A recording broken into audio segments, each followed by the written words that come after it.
Hi, I'm Bryce at Red Pine Labs. Today I'm going to show you how to hook your VTX through your beeper so you can turn it on and off with a switch.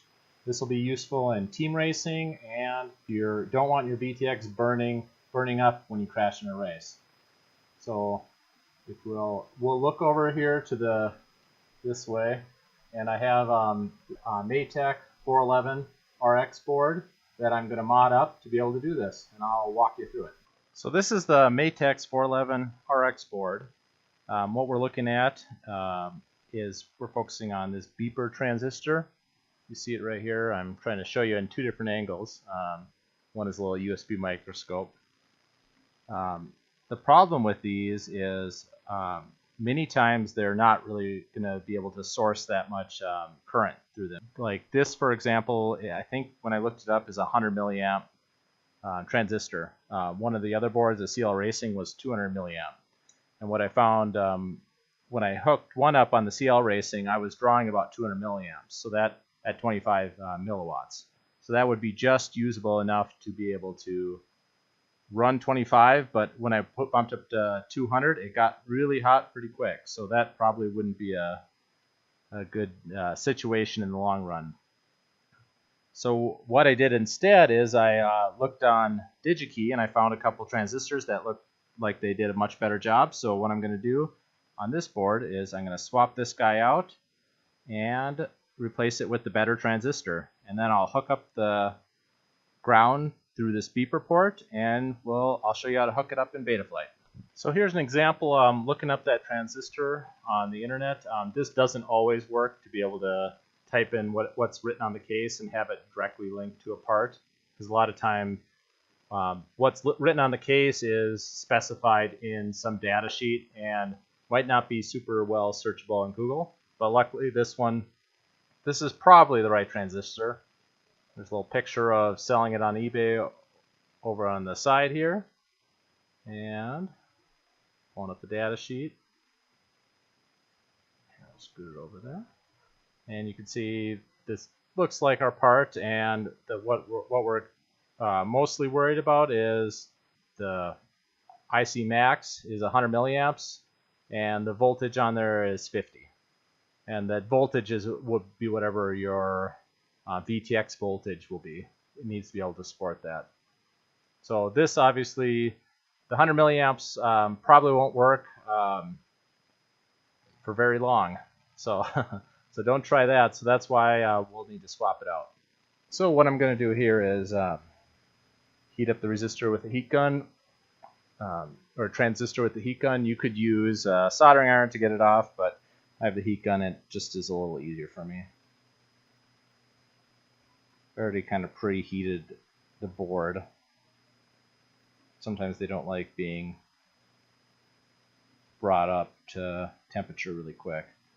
I'm no expert on heat guns and stuff, but I'm trying to get a little better at it.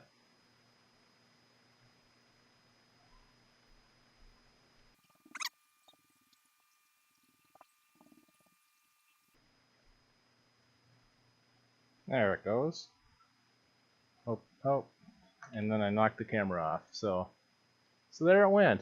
I hid all that from you. So next, what I'm going to do here is just clean up those pads a little bit.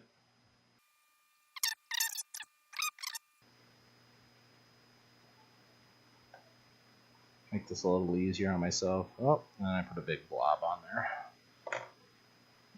And then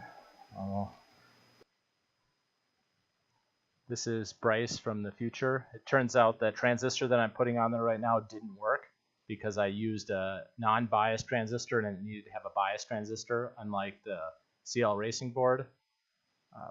I ended up replacing it with a FET, and I'll put the part number description down below.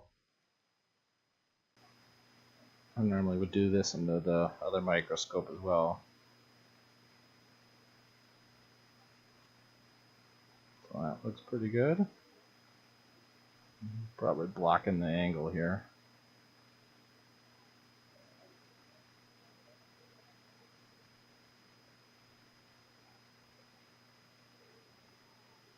Well, looks like I got it all.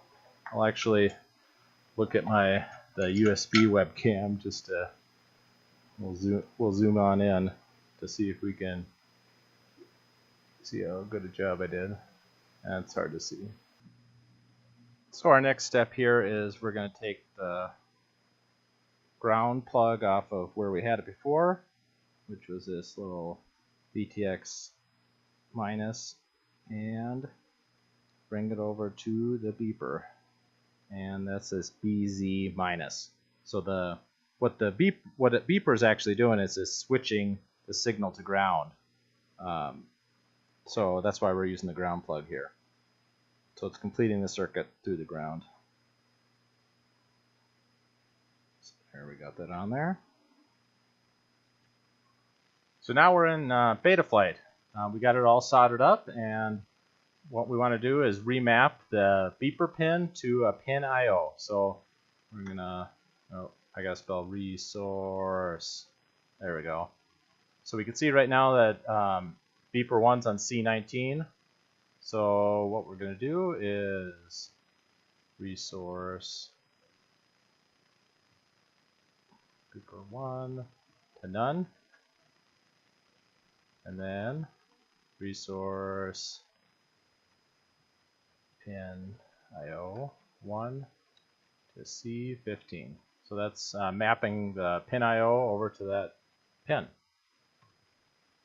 Next, what we want to do is we want to associate that pin I/O with another of the boxes in the mode tab.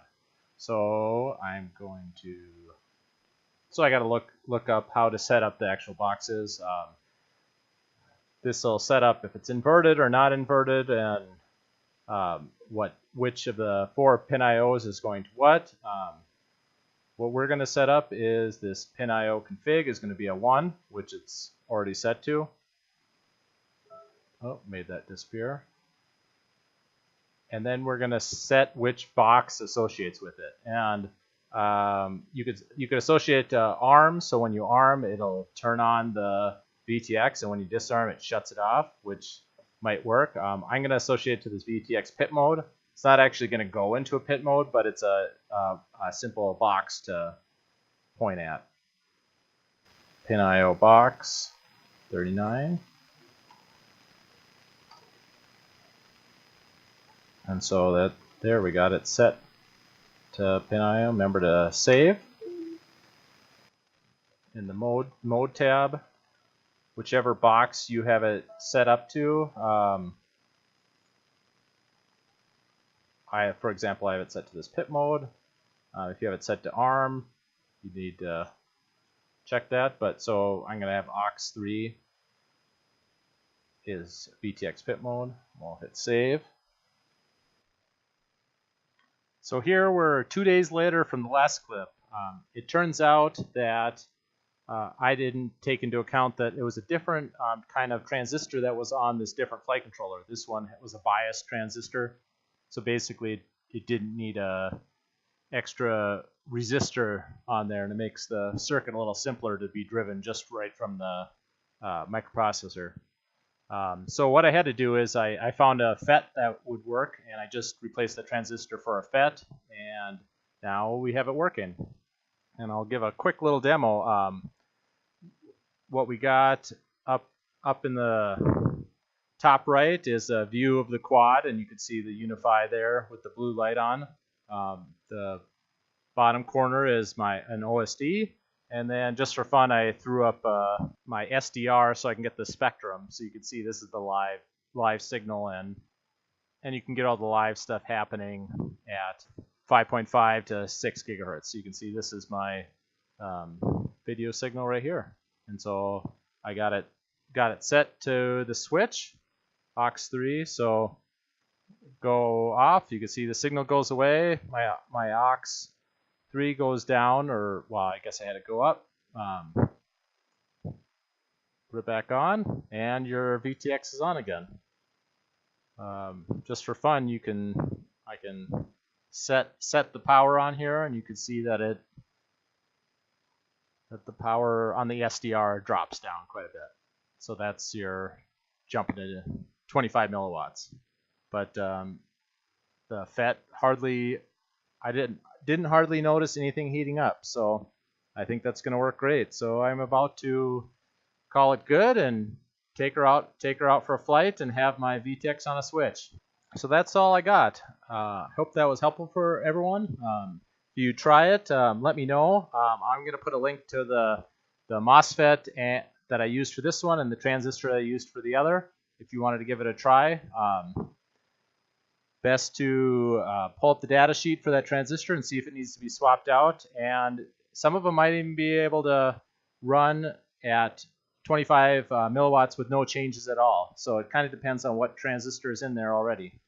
And if this is something that is useful for people, maybe the manufacturers will start putting a higher power device there. So hopefully that was helpful to everyone. So thanks a lot and have a nice day.